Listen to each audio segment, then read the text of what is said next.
नमस्कार दर्शक, आप देख रहे हैं जयगांव मिरर्स। प्रस्तुत है आज की मुख्य समाचार रैपिड हेडलाइंस न्यूज।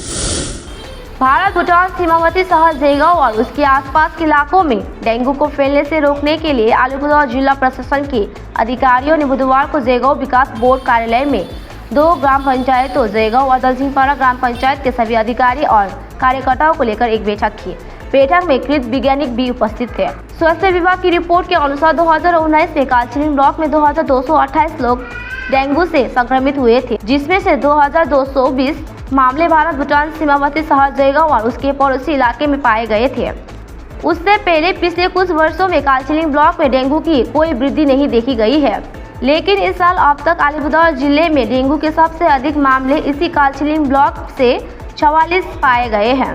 नतीजा ये हुआ है कि 2019 का डेंगू का खतरा फिर से आंखों पर छाने लगा है, जिसके चलते स्वास्थ्य विभाग और प्रशासन के अधिकारी अभी से ही डेंगू की रोकथाम के लिए जुट गए हैं। आज के बैठक में देखा गया कि पर्याप्त साधन है या नहीं, कर्मचारी ठीक से काम कर रहे हैं या नहीं, साथ ही उन्हें डेंगू से बचने के लिए क्या करना चाहिए, इसके बारे में भी जागरूक किया जा रहा है। इसके अलावा गुरुवार से कर्मचारियों के लिए 11 दिवसीय परीक्षण भी होने जा रहा है। इस संबंध में प्रशासनिक अधिकारी ने कहा कि डेंगू अभी तक सीमावर्ती कस्बों में पैर नहीं जमा सका है। अभी डेंगू के 2-3 मामले ही है। स्थिति अनियंत्रित न हो, हम सावधानी बरत रहे हैं और आने वाले दिनों में हम लोग जयगांव के सभी निवासियों को जागरूक करेंगे।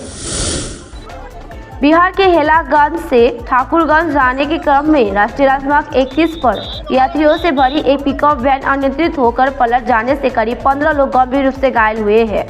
5 लोगों को काफी चोट लगी है, जिनको उत्तर बंगाल मेडिकल कॉलेज एवं अस्पताल में भर्ती कराया गया है। जानकारी के अनुसार बिहार के हेलागंज से शादी के लिए लड़की के पक्ष से लोग ठाकुरगंज जा रहे थे।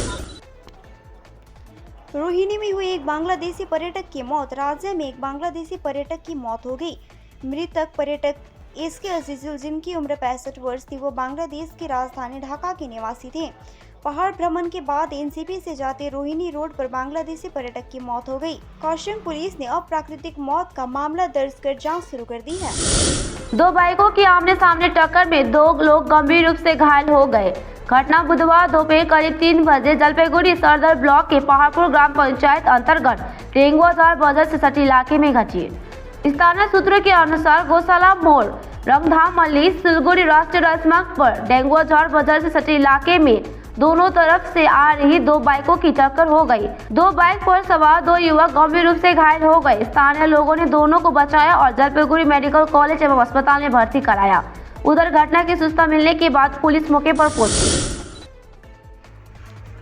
भूमिका ने दी गरीबी और बदकिस्मती को ऐसी मात। उच्च माध्यमिक परीक्षा में किया ऐसा प्रदर्शन कि सबको इस पर है नाज। जलपाईगुड़ी सदर ब्लॉक के पहाड़पुर ग्राम पंचायत के जमींदार पाड़ा की छात्रा भूमिका रॉय ने इस वर्ष उच्च माध्यमिक परीक्षा में जलपाईगुड़ी सेंट्रल गर्ल्स स्कूल के हाई स्कूल में 16वां अंक प्राप्त किया है। उसको इस प्रदर्शन पर सबको नाज है। उसका कुल नंबर 458 है। बंगाली में 75, अंग्रेजी में 91, भूगोल में 96, दर्शन शास्त्र में 98, संस्कृत में 98 और राजनीति विज्ञान में 55 नंबर उसको आया है। भूमिका बड़ी होकर एक पुलिस ऑफिसर बनना चाहती है। इसके लिए कॉलेज की पढ़ाई के साथ साथ एसआई और सिविल सर्विसेज की भी तैयारी कर रही है। भूमिका बताती है कि पढ़ाई के अलावा उसको चित्र बनाना और संगीत सुनना पसंद है। वही मां मनु बाला रॉय अपनी बेटी के इस रिजल्ट से बेहद खुश है। उन्होंने बताया कि बेटी में बचपन से ही शानदार शैक्षणिक क्षमता है। जब हम विभिन्न निमंत्रणों पर जाते हैं तो वह हम लोगों के साथ नहीं जाती है, हमेशा घर पर ही पढ़ाई करती है। उन्होंने यह भी कहा कि पति छोटी सी चाय की दुकान चलाते हैं। उस दुकान की थोड़ी सी कमाई से परिवार चलाने के बाद बचे हुए पैसे लड़कियों की शिक्षा पर खर्च करते हैं। पैसे की कमी के कारण भूमिका को सिर्फ 3 ट्यूशन ही हम लोग दे पाए थे। अगर सभी विषयों में ट्यूशन हम लोग देने में सफल रहते तो शायद लड़की का परीक्षा परिणाम बेहतर हो सकता था। वही पिता हरिलाल रॉय कैमरे के सामने कुछ भी नहीं बोलना चाहते थे, लेकिन उन्होंने कह दिया कि एक छोटे से घर में 3 लड़कियों को बड़ी मुश्किल से रहना पड़ता है। मैं अपनी बेटी के नतीजों से बेहद खुश हूँ और गौरवान्वित हूँ। पल पल की खबरों के लिए देखते रहिए जयगांव मिरर्स, सच्चाई का आईना।